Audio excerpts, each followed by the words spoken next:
hello, and welcome to the supercut of the Casey's mod video that is going to be on the other playlist for the full length versions. You can pop in on there.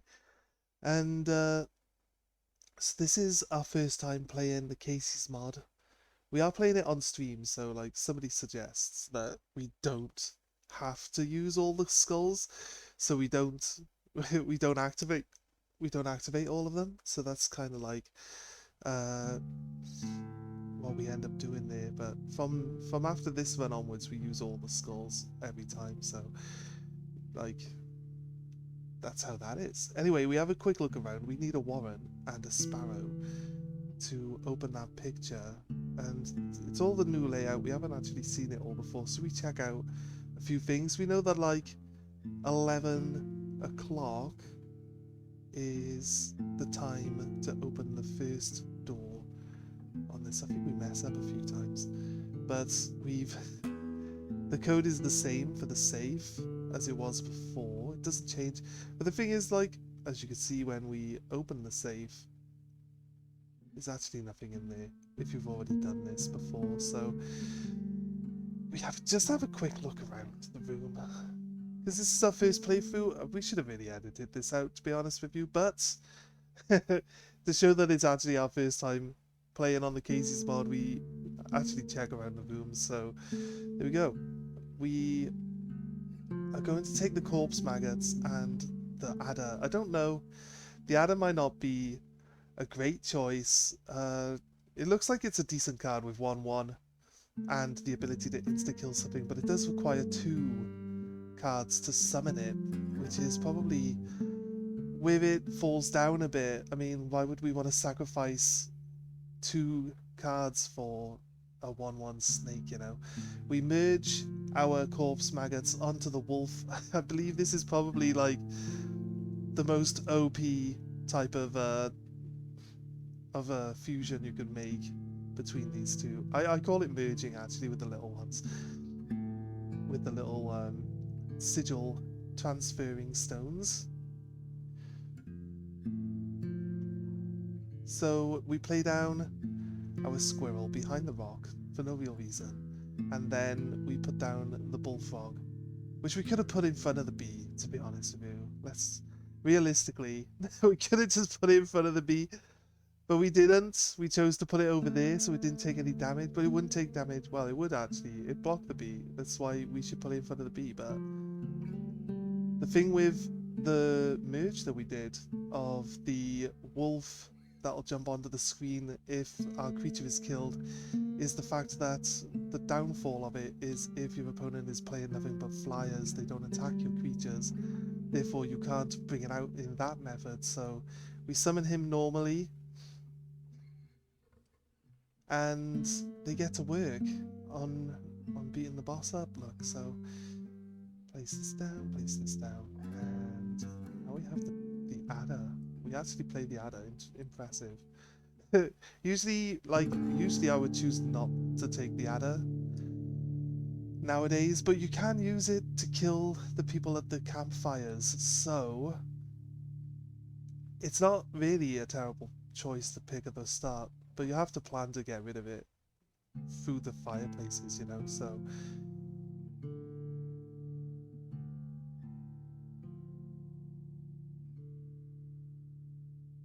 I like to pick easy summonable creatures from this one. I don't like to get bogged down with ones that require you to summon 2 cards or even worse, 3 cards. I mean, you might be able to get a good sigil, but when it comes down to it, oh, we placed our adder and we got him eaten at the campfires. Perfect, as we were just saying before.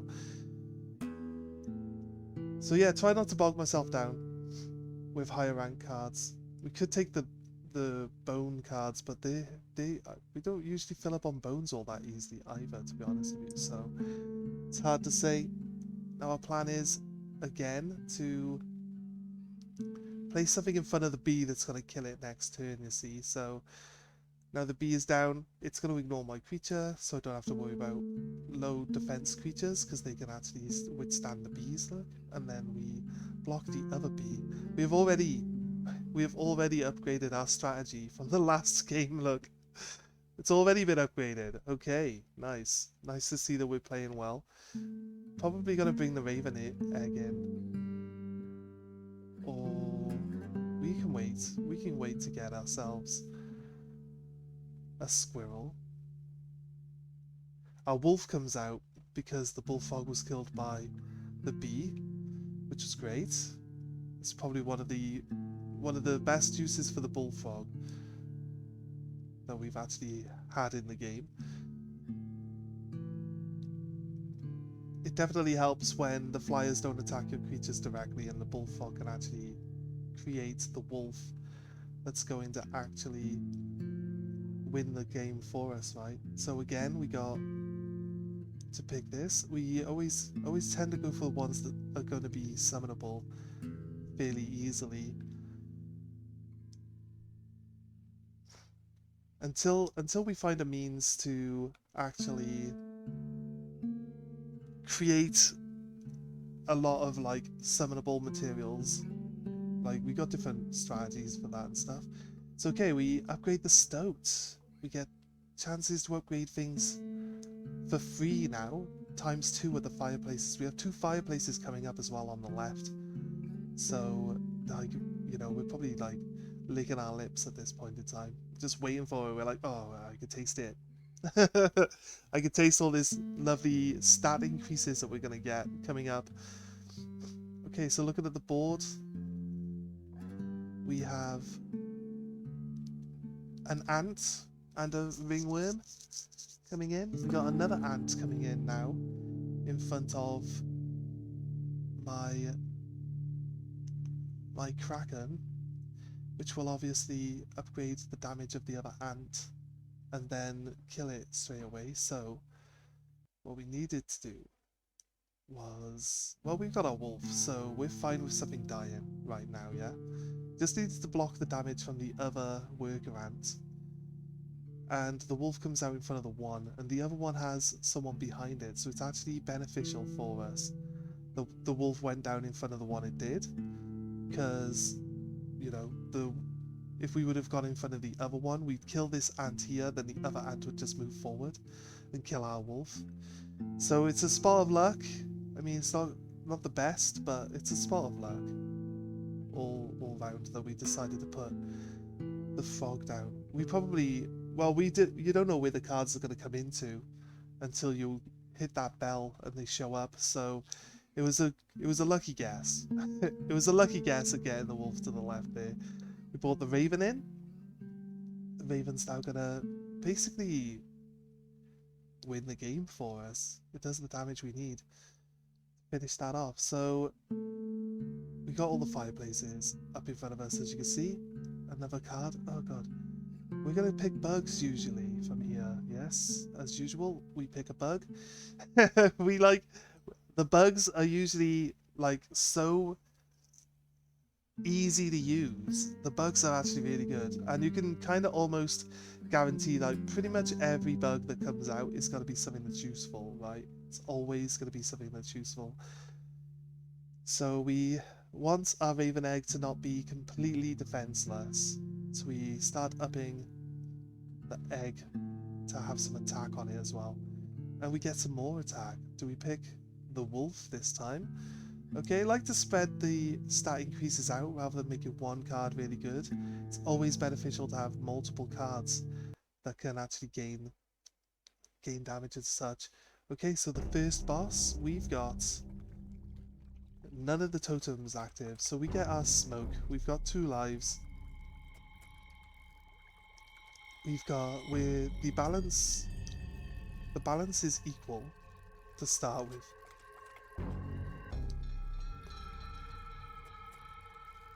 A quick look at the field, see what we're up against. Feel like we're going for maximum damage for turn 1, okay?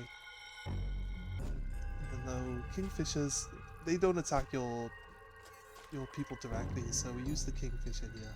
I don't think our strategy against this boss has actually like fully come to fruition quite yet. We're gonna realize that we need to block this hook. Nope, we're not quite there yet. Oh, we just take the win. That's fine. You know what? If you can win, that's all good. Normally I just place the squirrel down. Nowadays I just place the squirrel down, not really looking at the damage, to be honest with you. I was probably paying a lot more attention to what I actually do back then than I do now. So we had no cards in our hand, so the Kraken's not going to break the bucket, and we've got our 2 ants out. So what we usually do is we play 2 cards to win against the angler, and then he drops the 2 buckets in, but we make sure that our hand is full enough that we can then transfer the 2 people behind the buckets into 2 different people, right, into the other squares, or 2 different cards into the other squares. And or if we've got a bird that's strong, obviously we just leave the bird where it is and just play in other squares, like so.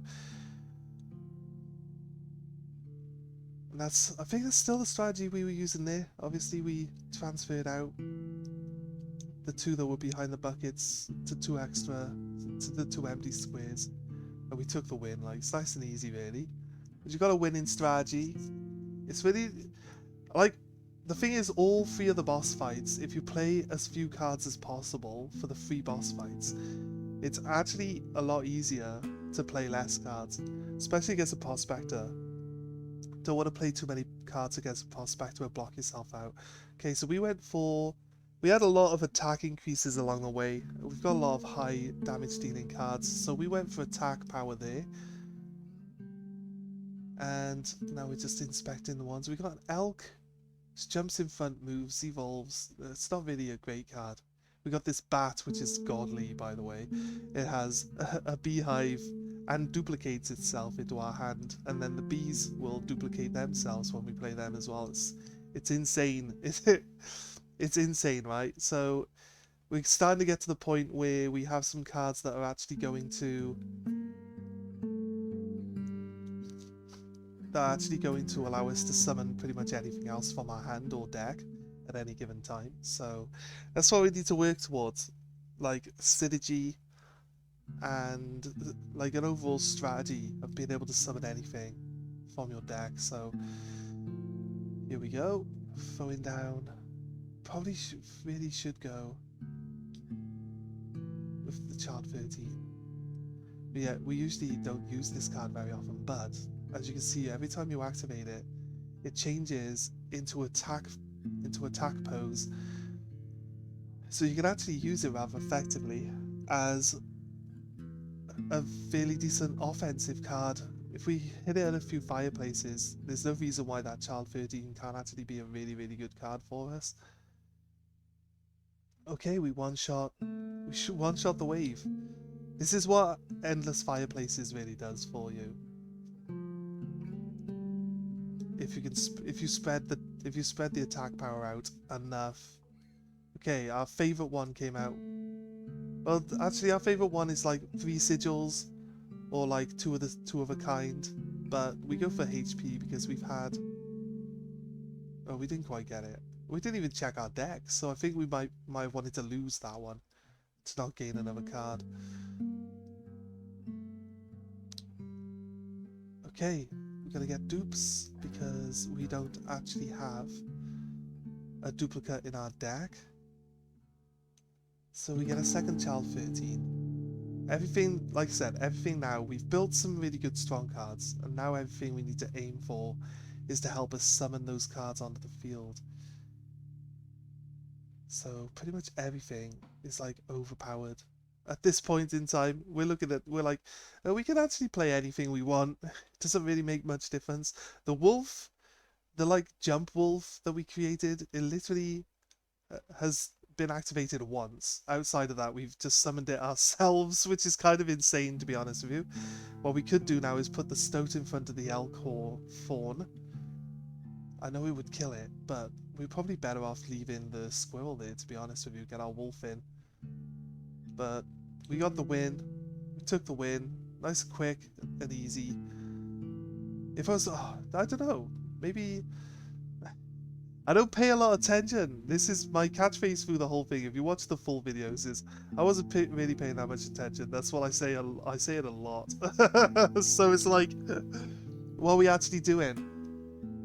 Okay, to the fireplace. Obviously, super good for us. These fireplaces. We want to upgrade our bat, so it's actually pretty good. It's got 4 damage.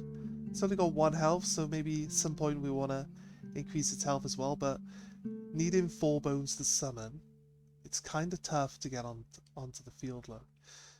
Okay, so my strategy nowadays would be just to drop the squirrel in front of someone so we can get our wolf in. Do we go for that here? It's been a while since we did this. See, we could have transferred the squirrel into the wolf, into the child 13, and then got the raven egg out as well.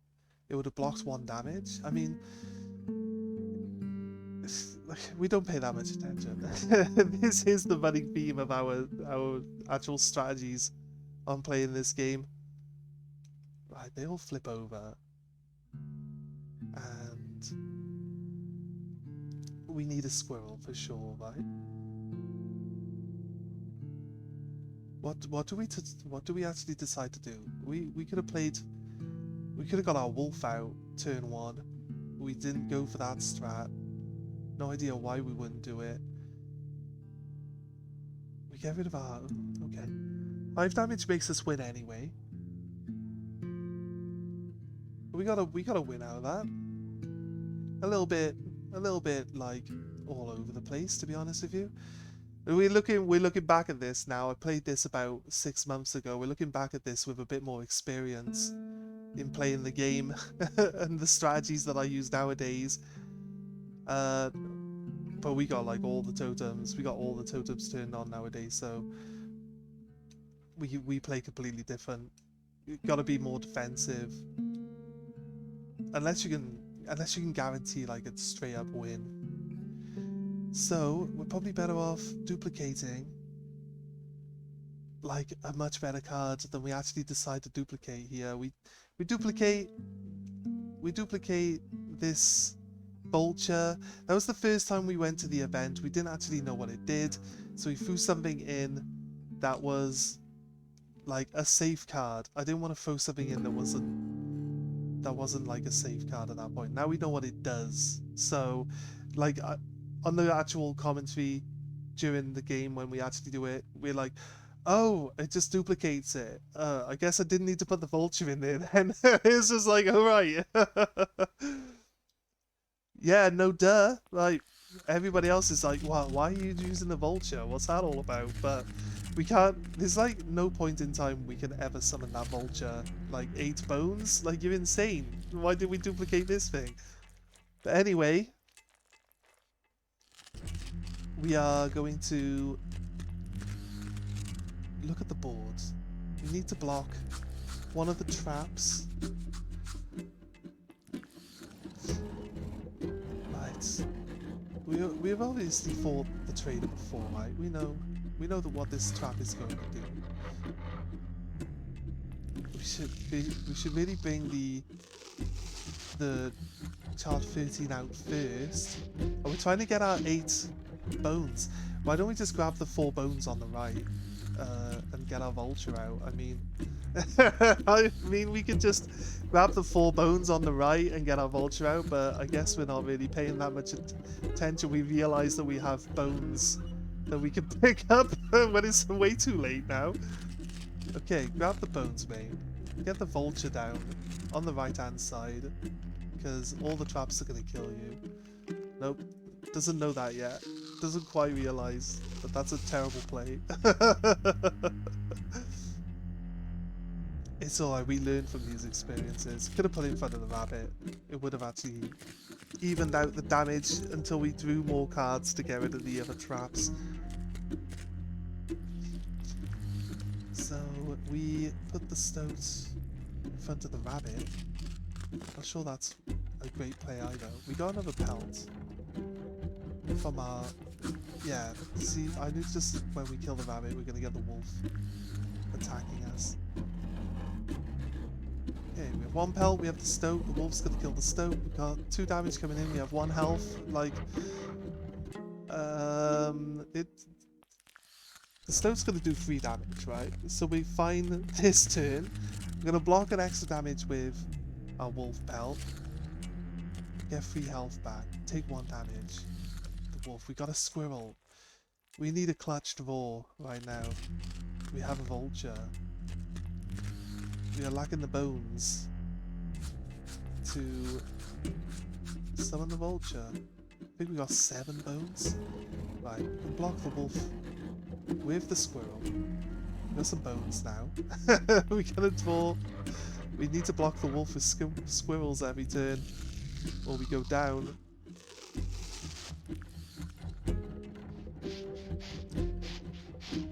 It's tough, look, isn't it? It's tough. So we place it in front of the wolf. It's an interesting play. We should block the wolf with the squirrels. You know what? Oh, we got the knife. I couldn't see that in the shadow back there. Okay, that's cool. The wolf has definitely got to go because we put the vulture in front of it. I mean, okay, we can go. We could have survived hitting for 3 now, placing the squirrel in front of the wolf. The frog moves forward. The vulture kills the frog. We have 1 health left. And then we do 3 damage, they do 2 damage, you know? We could have carried on that way easily enough. Now we do 3 damage and they do 3 damage. We're actually in a safe spot right now. We can keep drawing from our deck. I don't think he's got any more cards to come in. I'm pretty sure that's it for the trader. So we can take our time. We have to put the raven egg in front of the frog, or it won't help. There we go, right. Good decision. Good decision right there. He learned from putting the vulture in front of a trap. We learned from that mistake pretty quickly. Okay, that's cool. It's nice to see. Okay, we draw squirrels. We should really, if we had the time, but we don't, because it's 9 damage, we should really try to fill our hand up with as many cards as possible. But obviously, like, we got the 9 damage coming in. It's a clean, straight win with 9 damage. So straight into the next round. We got 2 flyers that do 9 damage. We could just end our turn. You know, this is a straight up, simple, like, punch up for the win straight away now. Shouldn't be too hard. We are going to steal the possum because we could summon it with our bones. We take the pronghorn and the wolf cub. We wanted to clear 1 spot on the front so we could attack directly. We didn't really pay much attention to what the frog was going to do, as you can see the frog's going to move in front of anyone who's going to attack. So we summon the 2 free summon cards. We get a 5 strength wolf. Our raven has lost attack power somehow. Not quite sure why it's gone down to 5 at this point. Its attack power is green though, so it's telling me that its attack power has been increased. But yeah, it's lower than it was. So that's a bit confusing. I'm not sure where it lost. I think maybe something in front of it was stinky and lowered his attack power, but that's fine. Doesn't really make any difference. It's a clean up win there. We have the Dias as a choice, the Amoeba, and, oh god, the ever elusive Mantis God. We all know Mantis God is such a strong card. We do actually spend a lot of time deliberating what the best choice to take there is, but we ultimately choose the Mantis God. We've got to the part of the video where it's like heavily edited down to like make it run a bit quicker. We did a lot of cuts towards the end of the video, a lot more than we had at the start of it. So yeah, it looks pretty smooth though, right? I think it goes pretty smooth. So we put the Mantis God onto the Raven Egg. Creates like probably the most OP like insta-win card you could possibly think of. So as the game progresses, this is the type of thing. We got a lot of summoning available. This bat isn't actually... Once you can get the bat down, the bat is actually pretty good for like keeping everything flowing real easy. But to get 4 bones to start off with, you're probably pretty late in the game, but it will save your ass once you get there to have to put it down on the field, you know. So we don't have anything that we can summon. We've got to wait for our jump wolf to pop in. So the wolf kills our frog, instantly regrets it because it's got a jump wolf now. We can draw from the squirrel pile. Always the best choice here. We can not get enough bones. Just can't get enough bones. Gonna lose a life, I think. Yep. We lost that one. Maybe it wasn't played very well, but we could have played the child 13 down and then put the frog down. We keep misplaying this child 13 all the time, right? We would have added 2 attacker, which would have killed the porcupine, killing itself, getting our wolf out. Okay, we like the cockroach. We like the cockroach a lot. It's not very easy to summon, but we can transfer its ability onto something else that we use as a summoning card, and it actually really helps us a lot. So, first time seeing a boulder, first time seeing some pliers. It gives us a little tutorial on what they do. We pick the boulder, just in case. We should really take the bones here, considering. We got some good cards that require 4 bones to summon. It's going to give us 4 bones. It's the best choice.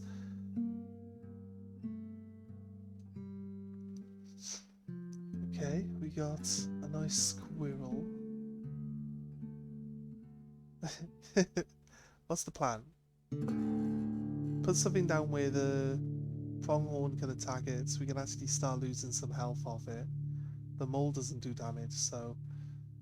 And then when the pronghorn moves back, it'll kill the stoat, and then we'll get our wolf out, and that's where we're going to start. Look. That's where it's going to really help us out. Got a boulder. Don't really need to put it in front of the pronghorn, to be honest with you.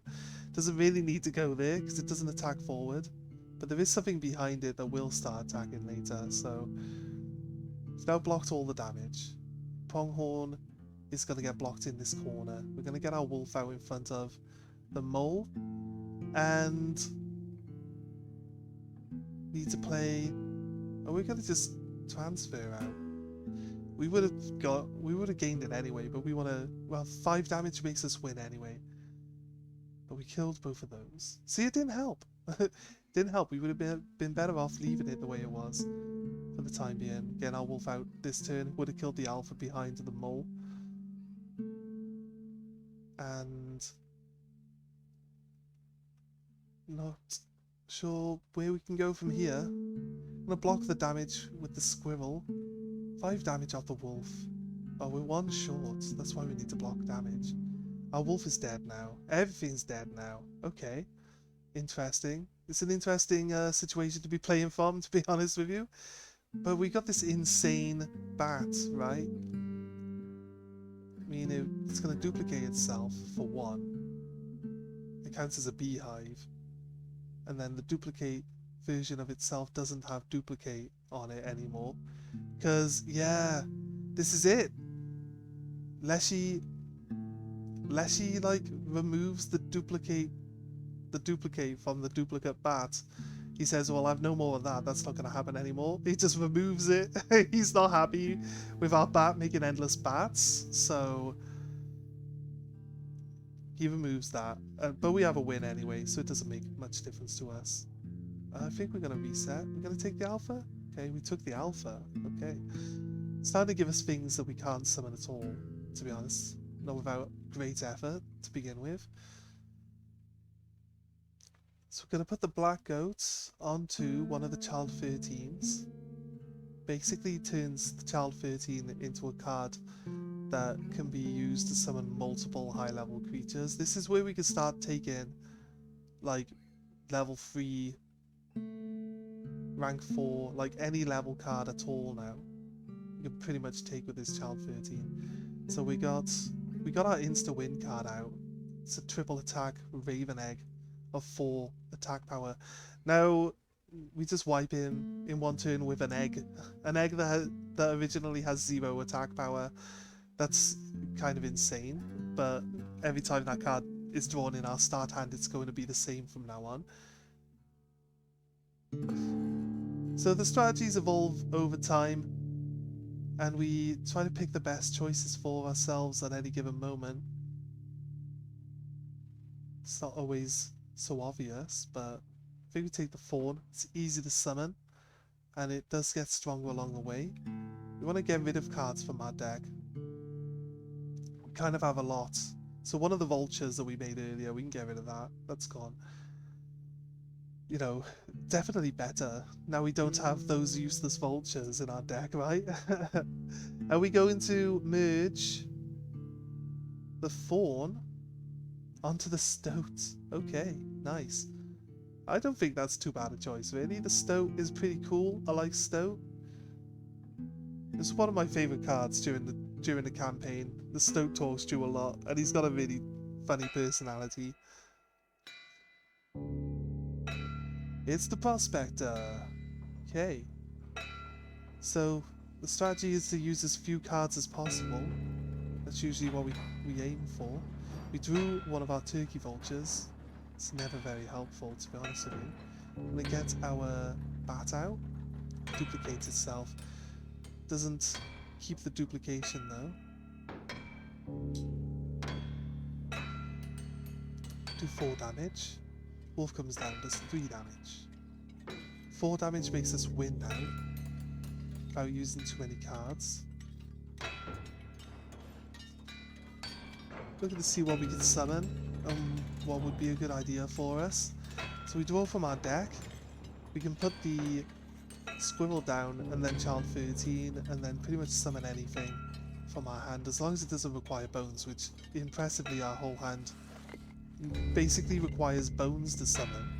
We take the win here, and it's going to turn our cards into gold nuggets. Bang, the bat's gone, but we get a B. Do we not get a B? I keep thinking we get a B, but realistically he just hit our bat took a damage. We should get a B, because we can get cards that jump back to your hand when they get destroyed. And if we had the Jump Wolf, he would actually replace the Nugget. So he would kill our creature, then the Wolf would jump into space before he could put the Nugget in. So it's quite a good, interesting, good play actually. So we can play the Kraken now. It's going to recreate itself in my hand, and our hand size isn't going to shrink. So he has 4. Oh, it gives us an ant, actually. It's got ant. But either way, it creates a card, and we end up with the 4 attack power. Now our wolf jumps in front of the nugget. We're pretty much there. We're at the kill state now. We've got 4 cards in our hand for 4 damage, and we've got our wolf killing the bloodhound straight away. But the adder kills the other rock, frees up another space for us. It's pretty sweet. But we don't really need to throw anything else out. It's just going for extra damage now. We're gonna kill the... Actually, we're flying this, so we're not gonna kill the mule. If we killed the mule, our second card would have had an extra 5 attack power on it. We'd have done even more damage. But I think we did like 13 damage to the boss straight up. Just wiped it. And got loads of teeth. I mean, we don't need teeth anymore at this point in the game.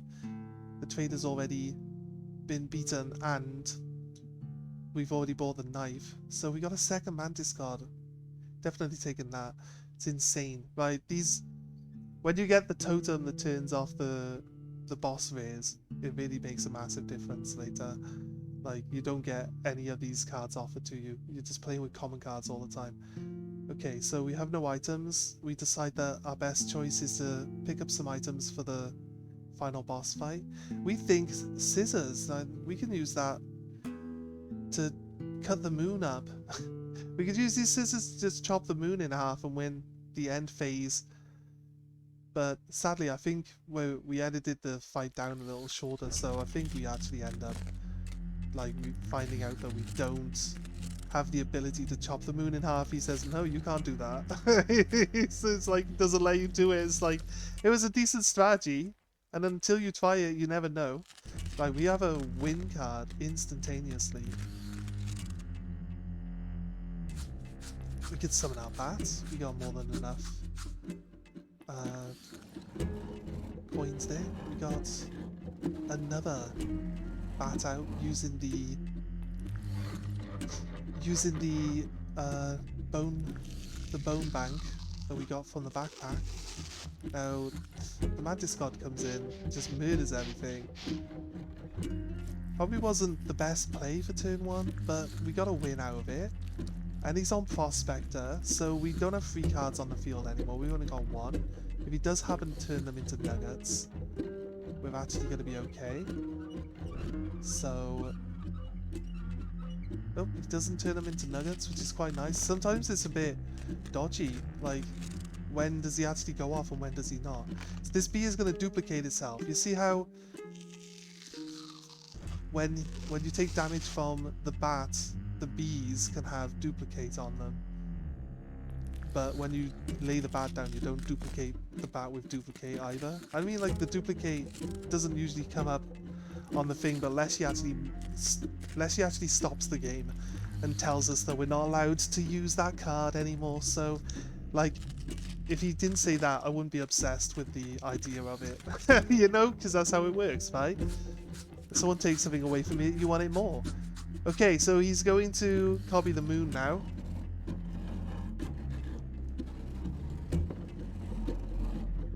And we have 12 damage.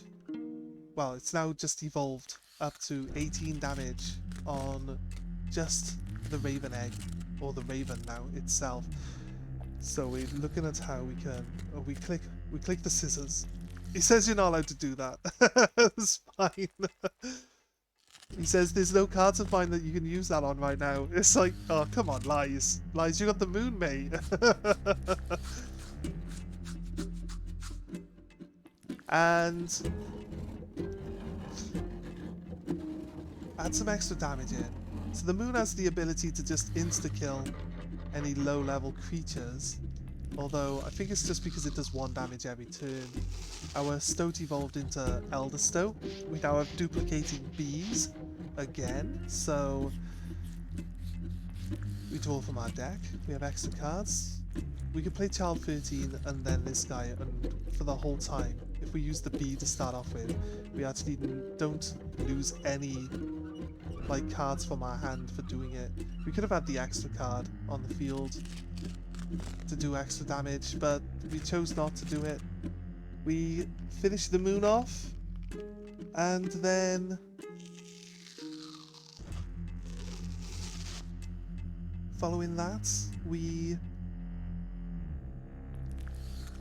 don't realise that the attacks will continue straight away right after he finishes talking to us, so we're actually quite surprised there at that bit. Anyway, that was the supercut of the run. We took a win. Our first actual play of Kaycees mod. I think we did alright. So yeah, thanks for joining us, and we'll see you next time. Bye!